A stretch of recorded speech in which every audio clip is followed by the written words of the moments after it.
కాకినాడ జిల్లా తుని సిహెచ్ అగ్రహారంలో చిన్నారి అదృశ్యం కేసులో కీలక పరిణామం చోటు చేసుకుంది. నిన్న ఒక్కసారిగా ప్రత్యక్షమై మళ్లీ కనిపించకుండా పోయిన పెంపుడు కుక్కను డాగ్ క్యాచర్ బృందం పట్టుకుంది.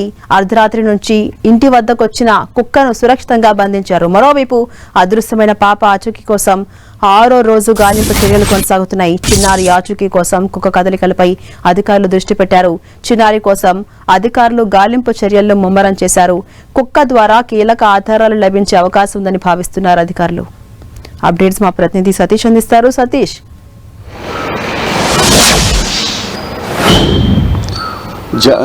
ఝాన్సీ అయితే చిన్నారి జాహ్నవి ఆచూకీ కోసం 6 రోజుల నుంచి కూడా నిర్విరామంగా పోలీసులు సర్చింగ్ ఆపరేషన్ అయితే కొనసాగిస్తున్నారు. అయితే 6 రోజుల నుంచి కూడా చిన్న ఆధారం కూడా దొరకపోయినప్పటికీ కూడా సర్చింగ్ ఆపరేషన్ అయితే మాత్రం నిర్విరామంగా కొనసాగుతూనే ఉంది. అయితే నిన్న కుక్క మళ్ళీ తిరిగి దొరకడంతో కొంత ఆశ అయితే చిగురించిందని చెప్పొచ్చు. అయితే కుక్కకు సంబంధించి డాగ్ స్కాచర్స్ అయితే కుక్కనైతే బంధించారు. బంధించిన తర్వాత దానికి ఒక GPS పెట్టి కుక్కను వదలడం ద్వారా అదేవిధంగా పోలీస్ డాగ్స్తో కూడా అనుసంధానం చేయడం ద్వారా కుక్క కదలికలు ఏ విధంగా ఇటువైపు వెళ్తుందో చూసి దాని ద్వారా చిన్నారి జాహ్నవి ఆచూకీ కోసం అయితే ప్రయత్నాలు అయితే ప్రారంభించారని కూడా మనం చెప్పుకోవచ్చు. అయితే ప్రస్తుతానికైతే మాత్రం గత 6 రోజుల నుంచి కూడా చుట్టుపక్కల సిహెచ్ అగ్రహారం పామాయిల్ తోట ఏదైతే ఉందో పామాయిల్ తోట ఇంటి దగ్గర నుంచి చుట్టుపక్కల ప్రాంతం అంతా కూడా ముమ్మరంగా జల్లెడ పెట్టారు. అదేవిధంగా నిన్న అంతా కూడా సిహెచ్ అగ్రహారంతో పాటు దొండవాక పంచాయతీ ఈ 2 గ్రామాలకు సంబంధించి ఇంటింటికి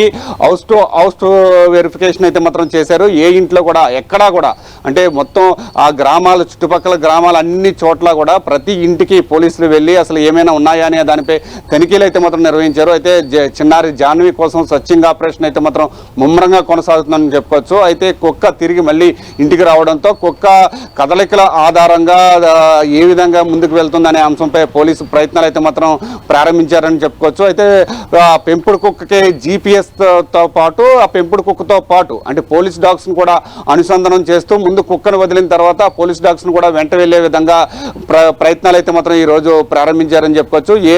ఏదేమైనప్పటికీ కూడా ఆ చిన్నారి జాహ్నవికి సంబంధించి ఎటువంటి ఆధారం లభిస్తుందనే అంశంపై పోలీసులు ముమ్మరంగా అంటే క్షేత్రస్థాయిలో కూడా ఇటు తుని దగ్గర నుంచి నర్సీపట్నం వరకు ఈ మధ్యనైతే ఈ సంఘటన అయితే చోటు చేసుకుంది. ఈ తుని దగ్గర నుంచి నర్సీపట్నం వరకు ఉన్న సీసీ కెమెరాలు అన్నిటిని కూడా వెరిఫికేషన్ చేస్తున్నారు. దాంతోపాటు అంటే ఇప్పటి వరకు కూడా ఏవైనా అడవి జంతువులు ఏమైనా చేసి ఉంటాయనే కొంత అనుమానం వ్యక్తం చేసినప్పటికీ కూడా అటువంటి ఆధారాలు ఏమీ లేకపోవడంతో అందులోకి పెంపుడు కుక్క కూడా తిరిగి రావడంతో ఖచ్చితంగా అడవి జంతువులు చేసి ఉండకపోవచ్చు.